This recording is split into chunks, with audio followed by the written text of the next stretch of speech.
Welcome student, welcome once again. तो अभी तक हमने पढ़ा था डाइजेशन स्टोमक में, ठीक है। इसके बाद हम नेक्स्ट पढ़ेंगे डाइजेशन इन स्मॉल इंटेस्टाइन। तो अभी तक हमने ये देखा था कि स्टोमक में जो फूड था वो उसका एनवायरनमेंट जो था एसिडिक था।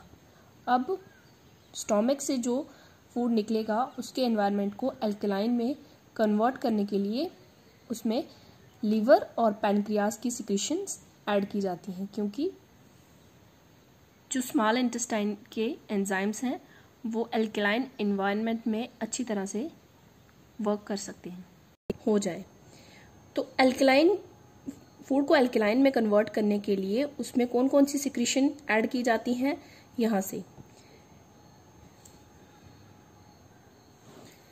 तो ये क्या है, ये है एक common duct formed by the joining of duct of liver and pancreas, ठीक है।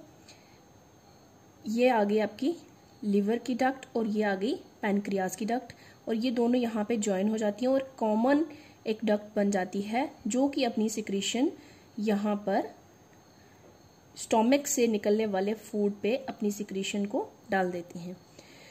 जो हमारा लिवर होता है उसमें से जो बाइल निकलता है उसको हम कहते हैं बाइल जूस। लिवर की सिक्रीशन को हम कहते हैं बाइल जूस। और ये जो डक्ट है, डक्ट क्या होता है, पाइप लाइक स्ट्रक्चर। मान लो ये हमारा कोई ग्लैंड है, तो ये पाइप लाइक स्ट्रक्चर यहाँ से कुछ भी सिक्रीट हो रहा है अगर, तो ये पाइप लाइक स्ट्रक्चर उस सिक्रीशन को यहाँ तक ला रहा है, तो इसको हम कहते हैं डक्ट, ठीक है। तो ये जो यहाँ पे हमारा बलून लाइक स्ट्रक्चर है इसको हम कहते हैं गॉल ब्लैडर, गॉल ब्लैडर, ठीक है। हमारे लिवर में जो भी सिक्रीशन होती है उसको हम कहते हैं बाइल जूस, और बाइल जूस को स्टोर करके रखता है हमारा गॉल ब्लैडर, और गॉल ब्लैडर की सिक्रीशन को इस पोजीशन तक लाती है ये डक्ट, इसको बाइल डक्ट कहते हैं। जो हमारा बाइल जूस होता है उसमें कोई भी एंजाइम नहीं होता है, उसमें साल्ट और बाइल पिगमेंट होता है। साल्ट कौन कौन से प्रेजेंट होते हैं इसमें, सोडियम ग्लाइकोकोलेट और सोडियम टायरोकोलेट। इसमें कोई भी एंजाइम नहीं होता और इसीलिए फूड पे बाइल जो जूस है वो कोई भी केमिकल एक्शन नहीं करता। इसका सिर्फ एक ही काम होता है, इमल्सिफिकेशन ऑफ फैट।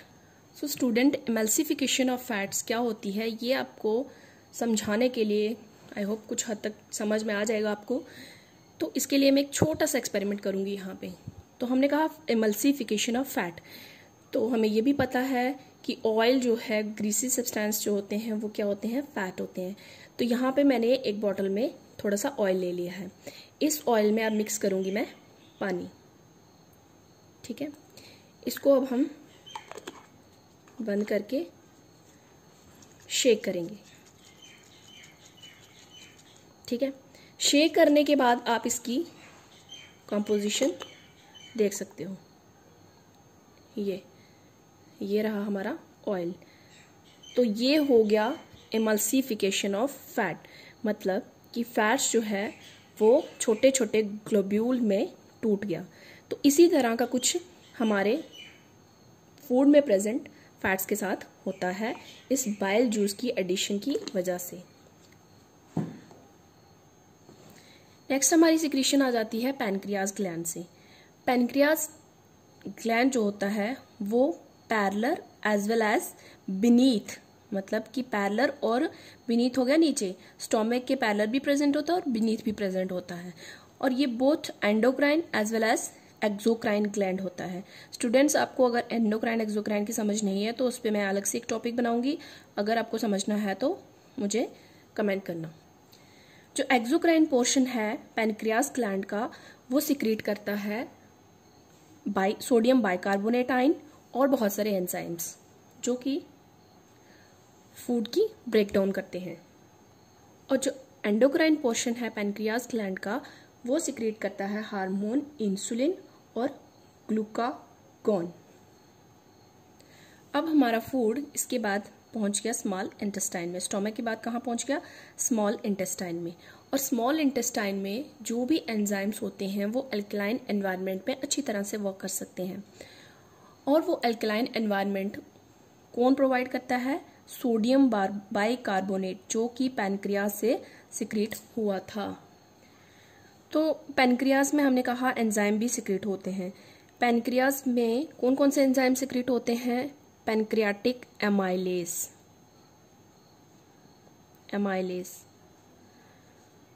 तो बच्चों हमने पहले भी देखा था टाइलिन, उसको कहा गया था सलाइवरी अमाइलेज। तो हमने देखा अमाइलेज किस पे एक्ट कर रहा था? स्टार्च पे। तो यहाँ पे भी अमाइलेज एंजाइम होगा तो वो स्टार्च पे एक्ट करेगा। ये आपको एक याद करने का तरीका है। दूसरा एंजाइम इसमें कौन सा सिक्रेट होगा? पैनक्रियाटिक इसलिए लिख रहे हैं हम साथ साथ में क्योंकि ये पैनक्रियाज से सिक्रेट हो रहे हैं। तो पैनक्रियाटिक लाइपेज। तो लाइपेज हमें नाम से पता चल रहा है ये LIPID लिपिड पे एक्ट करेगा। लाइपेज एंजाइम किस पे एक्ट करेगा? लिपिड पे। और थर्ड एंजाइम यहाँ पे प्रेजेंट होता है ट्रिप्सिन। ट्रिप्सिन हमारे फूड में प्रेजेंट प्रोटीन पे एक्ट करेगा और उसकी ब्रेकडाउन करेगा। तो इन सभी सिक्रीशन के साथ साथ कुछ और सिक्रीशंस भी फूड पर एक्ट करती हैं और वो है इंटेस्टाइनल जूस। इंटेस्टाइनल जूस में भी बहुत सारे एंजाइम प्रेजेंट होते हैं जो प्रोटीन पे एक्ट करेंगे, उनको कन्वर्ट कर देंगे इनटू अमाइनो एसिड्स, और फैट्स पे एक्ट करेंगे, उनको कन्वर्ट कर देंगे फैटी एसिड और ग्लिसरॉल पे, और कार्बोहाइड्रेट्स पे एक्ट करके उनको कन्वर्ट कर देंगे ग्लूकोज में। ये सारे जो हैं glucose, fatty acid, amino acid, ये बहुत सिंपल फॉर्म ऑफ फूड है, मतलब कंपोनेंट्स हैं जिससे कि हमारा फूड बना होता है। अब इस सिंपल फॉर्म को हमारी इंटेस्टाइन जो है वो आसानी से एब्जॉर्ब कर सकती है। स्मॉल इंटेस्टाइन की वॉल जो है वो एब्जॉर्प्शन के लिए सूटेबल होती है क्योंकि एब्जॉर्प्शन पर्पस के लिए उस पर स्पेशलाइज्ड स्ट्रक्चर बने होते हैं।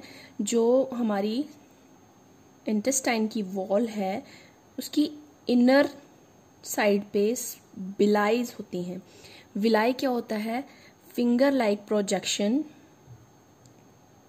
On the surface of internal surface of small intestine. आप यहाँ पर देख सकते हैं कि अगर ये सिंपल वॉल होती, ठीक है, internal as well as external wall simple होती तो इस पे इतना एब्जॉर्प्टिव सरफेस एरिया नहीं होता। लेकिन अगर इनर वॉल ऐसे है, यहाँ आप देख सकते हैं कि यहाँ पर सरफेस एरिया कितना ज़्यादा इंक्रीज हो गया है एब्जॉर्प्शन के पर्पस के लिए, ठीक है। इसी तरह समटाइम विलाई पे भी विलाई प्रेजेंट होती हैं, यहाँ पे भी small finger like structure present होते हैं, उनको हम कहते हैं micro villi.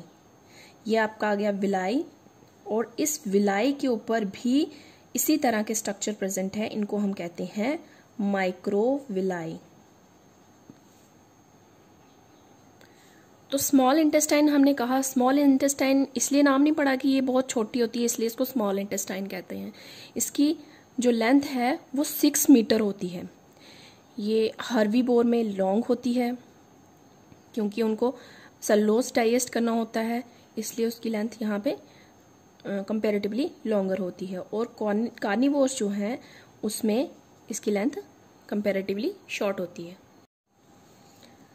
After small intestine next part of digestive system होता है लार्ज इंटेस्टाइन। लार्ज इंटेस्टाइन इसका नाम इसलिए नहीं पड़ा कि ये बहुत लंबी होती है, हालांकि ये स्मॉल इंटेस्टाइन से छोटी होती है बट वाइडर होती है। इसकी शेप क्वेश्चन मार्क की तरह होती है। इसमें बिलाइज प्रेजेंट नहीं होती है बट सिक्रीशन ऑफ म्यूकस होता है। इसके मेजर पोर्शन को हम कोलॉन कहते हैं। Colon is followed by rectum. Rectum एक वर्टिकल ट्यूब लाइक स्ट्रक्चर होता है आफ्टर कोलन।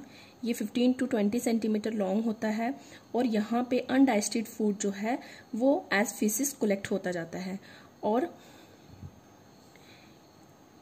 इस पोर्शन की वॉल्स का काम मेनली होता है वो एब्जॉर्प्शन ऑफ वाटर करते हैं from undigested food, so that कि हमारी बॉडी से लॉस ऑफ वाटर ना हो जाए, एक्स्ट्रा लॉस ऑफ वाटर ना हो जाए। तो आफ्टर दैट जो फिकल मैटर है वो एक्सपेल आउट कर दिया जाता है थ्रू फ्रॉम बॉडी।